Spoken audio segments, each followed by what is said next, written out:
ጤና ይስጥልኝ። ሰላም ሰላም ሰላም፣ እንደምን አመሻችሁ።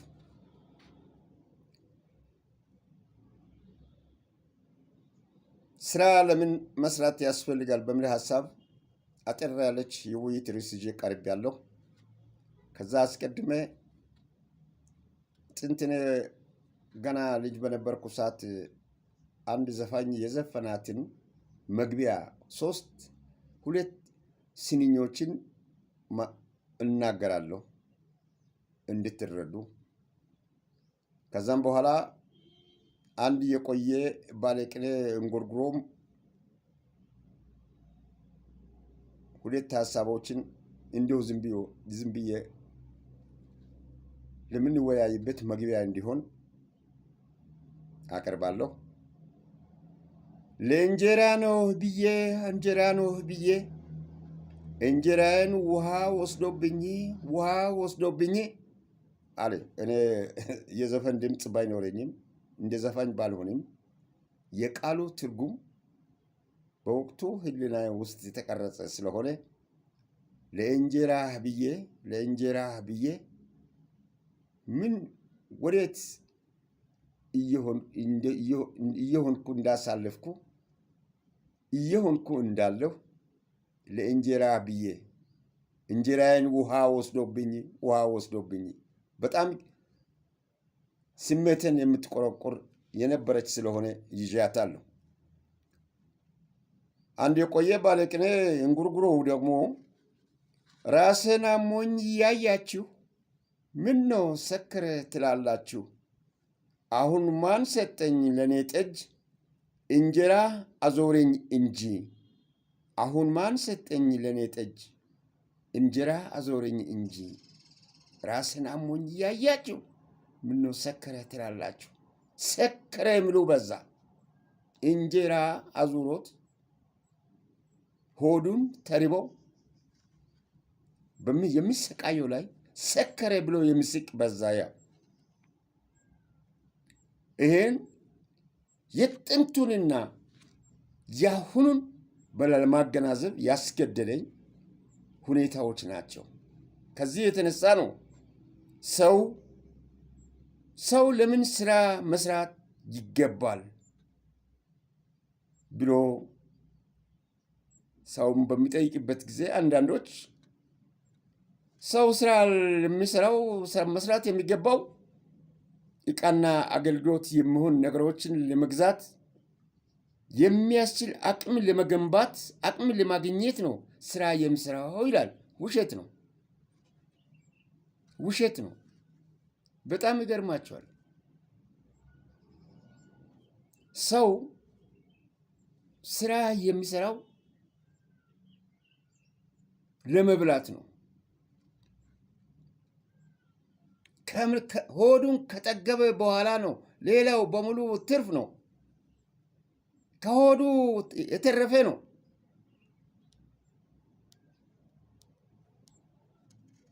ምክንያቱም ያ የምሆንበት ሰውን ደግሞ ስራ ሰርተ ጥሬ ግሬ የላብን ብላ ብሎ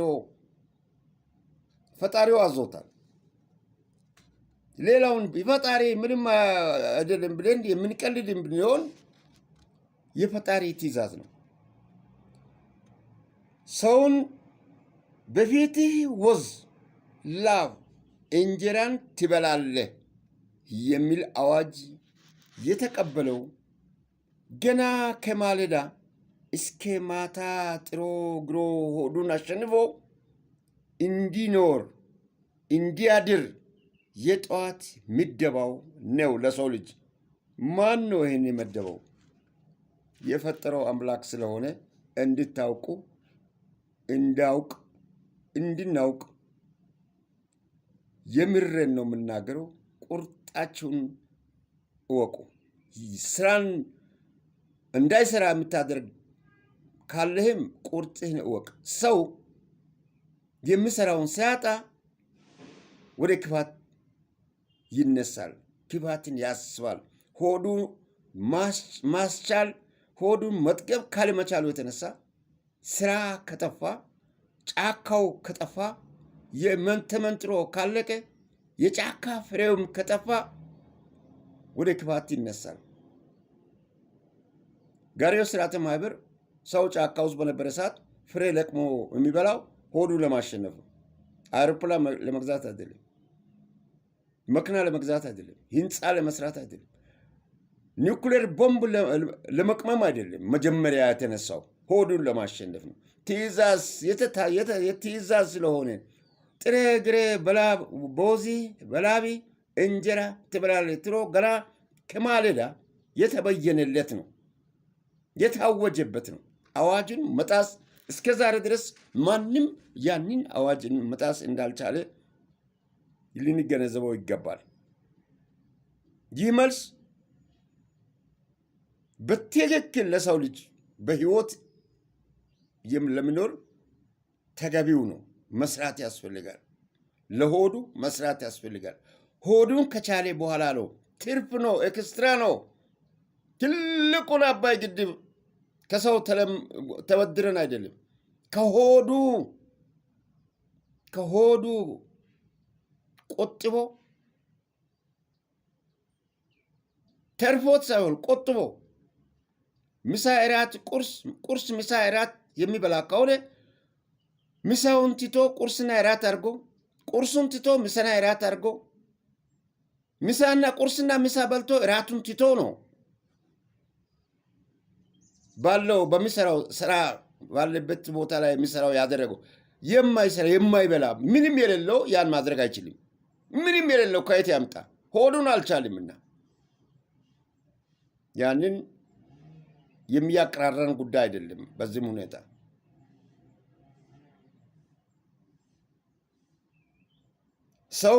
የሰው አካልና አእምሮ በጎ ስራ ላይ ካልዋለ ክፉ ይጣበዋል። ከተራበ ክፉ ይጣበዋል።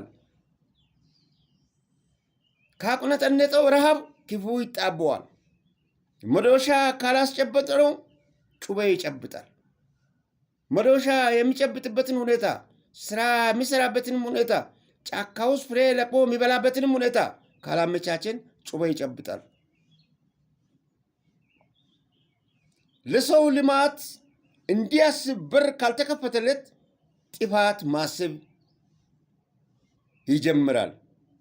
ጥፋት ያስባል። ያንን ነው እኛ ማየት ያለብን። ትልቁ ቁም ነገር እዛ ላይ ነው። መሬት በዚህ መሬት ላይ እንድትኖር ነው እግዚአብሔር። ከጫካ ውስጥ ፍሬ ለቅመህ እንድትበላ ነው እግዚአብሔር በምድር ላይ በሙሉ ምርመሰመሰውን ሲፈጥር ለሁሉም እኩል ለአንድ ለተወሰነ ሰው ሳይሆን ለሰው የተሰጠው ማስቀደም የነበረብንን ማስቀደም አለብን። ማስቀደም ያልነበረብንን ማስቀደም የለብንም። ሆዳችንን ችለን ነው ወደ ሌላ መንጠራራት የሚገባን። ይህንን ካለማድረጋችን የተነሳ ጩቤ መጨበጥ ልማድ እየተጸናወተ የተገደበ ውሃ በዚህ ስሉ በዛ እየሰበረ እንደሚፈስ ወንጀል ጩቤ የጨበጠ ከፍተኛ ደረጃ ደርሶ ለማስቆም ችግር የተፈጠረው ሆዱን ችሎ ሆዱን በልቶ ጠግቦ መተኛት ካለመቻሉ የተነሳ ነው። ከጫካ ፍሬ ለቅሞ ጠግቦ በልቶ ነው ከዛ በኋላ እንጨት ቀልሶ ጎጆ መስራት የጀመረው። ከጎጆም በኋላ ቅጠል ሰብሮ በአካሉ ላይ ጥሎ ልብስ መልበስ ወደሚችልበት ሁኔታ ደረጃ ላይ ደረሱ። ያን ሁሉ ተሻግረ ነው ዛሬ የደረስ ነው። መሰረቱ ግን ጥሬ ግሬ በላቢ በወዚ በላቢ እንጀራ ትበላለህ የሚለው አዋጅ የተቀበልነው ልንተወው የማንችለው ከኛ ጋር የምንዘልቅ ወደ አፈር እስከምንመለስ ድረስ አፈር ነህና ወደ አፈር ተመለስ ወደ ተባለው አፈር እስከምንመለስ ድረስ እንጀራ ለማግኘት መስራት እንደሚያስፈልግ መስሪያውን ቦታ ደግሞ ከተከለከለ ጩቤ መጨበጥ የግድ መሆኑን የሰው ልጅ እንዲያውቀው እንዲረዳው ነው። ግዳጅ ይሄ የተፈጥሮ ህግ ነው። በቃላት ተፈጥሮ ህግን ልንሽረው አንችልም። በቃላት ስራን መገደብ አንችልም። መስራት አይደለም ማረስ እንዳይችል ተደርጓል። አርሶ በልቶ ሆዱን ጠግቦ እንዲኖር እንዳይደረግ ተደርጓል። መሬት እንዲጠብ አድርጎታል። መሬቱን በግል ደረጃ፣ በራስ ደረጃ፣ በጎሳ ደረጃ፣ በዘር ደረጃ ተቀራምቶ በዓለም ላይ የሌለ ታሪክ ተሰርቶ ችግር ውስጥ እንዲወድቅ የተፈጠረው የፈጠረውን ማስቀደም ያለበትን ሳናስቀድም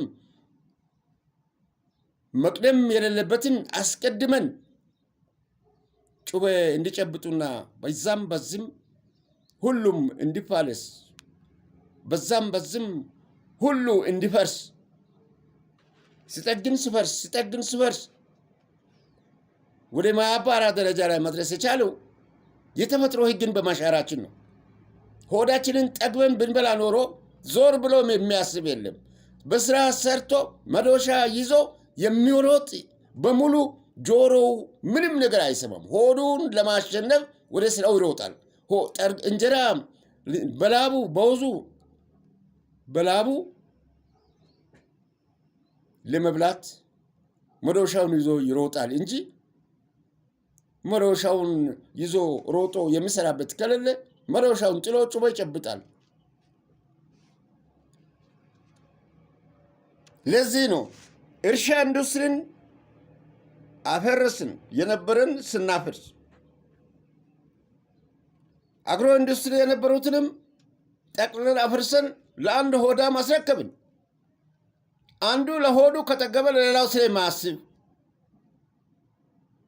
ለዕድሜ የሚበቃ ከሰበሰበን በኋላ ህንፃ ከፍተኛ ከሰራ በኋላ ደንታ ቢስ ነው። አንድ ስራም ካልሰራ የሚሰራበትንም ቦታ በአንዳንድ ሁኔታዎች ኢንዱስትሪዎች ፍጹም ከአቅም በላይ ማምረት ከሚችሉት በታች እንዲያመርቱ ተደርጎ ስራው እንዳይሰራ ስራ መዶሻ ይዞ ሄዶ የሚሰራበት እንዲያጣ ተደርጎ ነው። ይህ ሁሉ ጣጣ ችግር በዚህም በኩል ስል በዛም በኩል እያፈረሰ ልንገድበው ወደ ማልችል ደረጃ ላይ ደረስ ነው። ሜዳው አጥበን ስራ ለምግብ መሆኑ ቀርቶ ስራ ለምግብ ስራ ለምግብ ጫካ ፍሬ ለቅሞ በልቶ ነው እንጨት ስር የሚተኛ የነበረው። ያ መሆኑ ቀርቶ ምግቡንም ሰርቶ ምግቡንም የማጣበት ደረጃ ላይ ምግቡ ከሌለ ጫካው ሲዞር ፍሬ ከጠፋ ምን ያድርግ? ምን ይሁን? ሌላ ክፋት ያስባል።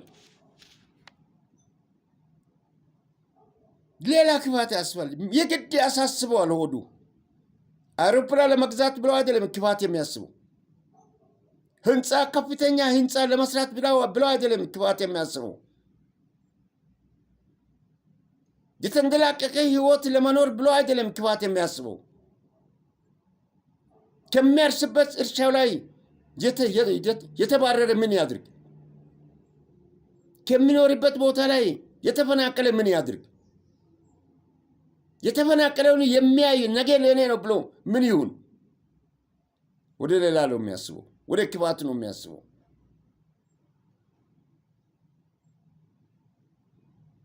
ለሰው ልማት እንዲያስብ በር ካልተከፈተለት ጥፋት ማሰቡ የማይቀር ነው። ለሰው ማስቀደም የሚገባን ነገር ሆዱን ችሎ ላቡን አንጠፍጥፎ የፊቱን ላብ አንጠፍጥፎ ወዙን አንጠፍጥፎ ገና ከማለዳው የታወጀውን የተቀበለውን ተግባራዊ ማድረግ ካልቻለ ወደ ክፋት ሰው ማስቡ የማይቀር ነው። ወደፊትም ዓለም ዛሬ ለሆድ አይደለም ጦርነት የሚያካሂደው፣ ረሃብን ለመቋቋም አይደለም ጦርነት ጠግቦ ትርፍ ነው። ጠግቦ ትርፍ ሌላ ተጨማሪ ለማድረግ የሚያደርግ እንቅስቃሴ ካለ ያ አምላክ ከፈቀደው ያለፈ በመሆኑ ዋጋውን ያገኛል። ዋጋውን ያገኛል። ሆዱን ለማሸነፍ ግን የሚደረግ እንቅስቃሴ ጦርነት እስካሁን ድረስ አልታየም። በእኛው ብቻ ነው ያለው። ሆዱን ለማሸነፍ ሰርቶ ጥሮ ግሮ በልቶ ለመኖር ጫካው ስለተከለከለ፣ መሬቱ ስለተቀማ፣ በዘር ላይ ተንጠልጥሎ ስላሳደደ፣ በሰላም ከሚኖርበት ቦታ ላይ ስለተባረረ ሁሉም ወደ ክፋት እሳቤ ውስጥ ገብቷል።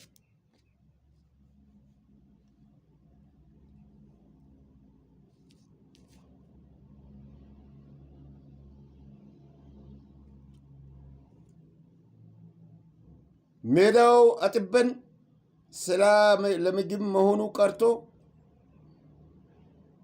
ከፍተኛ ችግር ውስጥ ምግብ ለመስራትም ቋቱ ሁሉ ድር ሸረሪት ደርቶበት መግቢያ ማውጫ ስለጠፋ፣ ጎተራው ስለተደፋ፣ እንጨት ስር የሚተኛበት እንጨቱ ስለተመነጠረ አለመግባባት ለነገሮች መዛባት ግጭቶችን ሂደት ለመቆጣጠር ወደ ማያስችል ደረጃ ከቁጥጥር ውጭ እንዲወጣ ተደርጓል።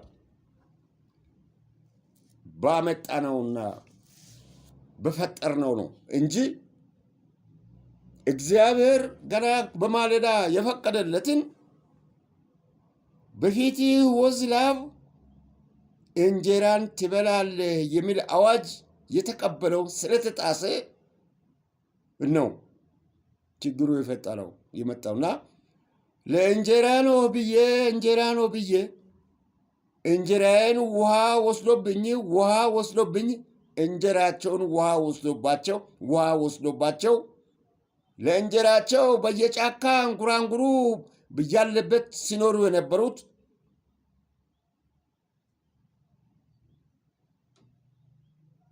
ራሳቸውን አሟቸው እያዩ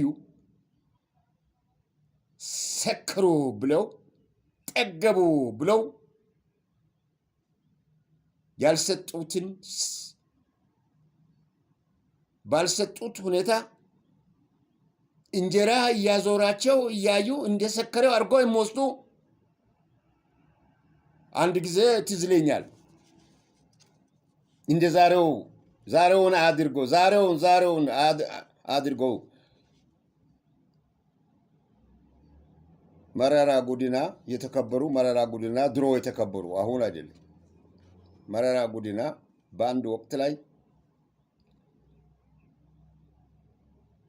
ከፍተኛ ረሃብ 87 97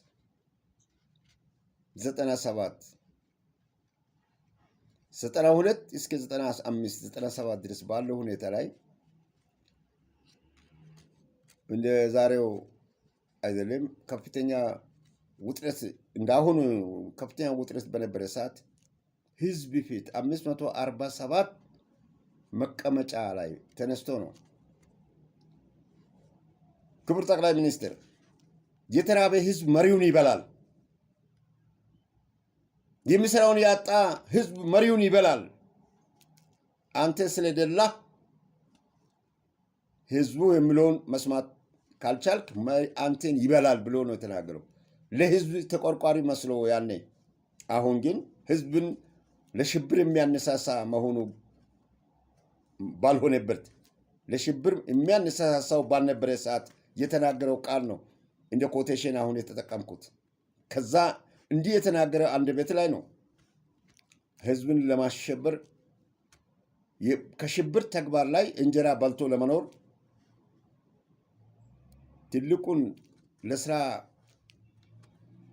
መጠቀም የሚገባውን ህሊና ለዝቄት አድርጎ ያለው በዛ ወቅት የተናገሩት ነው። ያ ነው አለመግባባት ለነገሮች መዛባት ግጭቶችን ሂደት ለመቆጣጠር ወደ ማስችል ደረጃ ላይ የሚያደርስ ከቁጥጥር ውጭ እንዲወጣ የሚያደርገው ሆድ ለሆዱ በልቶ ከጠገበ እንኳን ሰው እንስሳ አይሯሯጥም፣ ይተኛል። በአንድ ሜዳ ላይ ሳሩን ዞሮ በልቶ ከጠገበ በኋላ ለጥ ብሎ እግሩን ወደ ሰማይ ሰቅሎ ይተኛል። ሰው እንደውም ከእንስሳ እንደ እንስሳ ነው። ሰውም እንደ እንስሳ ነው። የጠገበ ሰው ዞር ብሎ ያዩ። መዶሻውን የያዘ ሰው በመዶሻው ሆዱ ለማሸነፍ የሚሰራበትን ነው የሚሮጡ። ጩቤ አይዝም። የጠገበ ጩቤ የሚይዝ ከሆነ አናቱ ማለት ይቻላል። ስለዚህ አብዝቻለሁ፣ ይቅርታ አድርጉልኝ። ደህና እምሹ።